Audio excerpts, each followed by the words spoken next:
अरे करी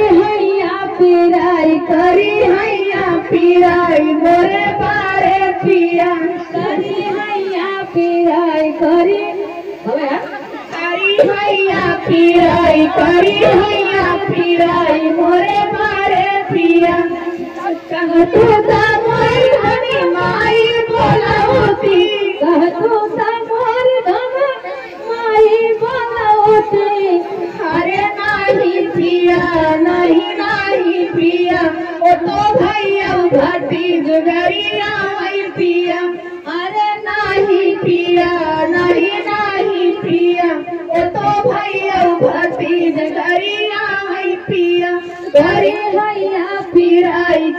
हैया पिराई मोरे बारे पिया।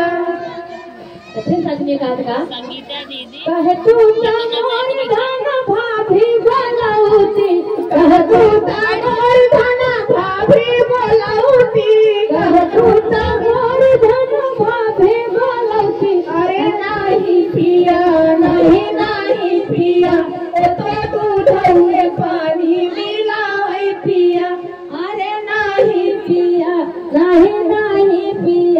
ओ तो दूध में पानी मिलाई पिया करी हैया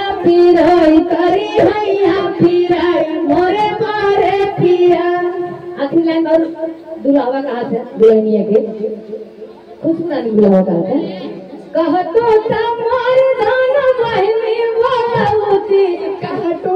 मोर धन बहिनी बोलावती अरे नहीं पिया ओ तो घर में झगड़ा लगा है अरे नहीं पिया ओ तो घर में झगड़ा करी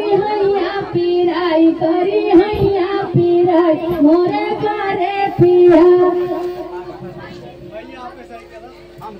हाँ अरे गई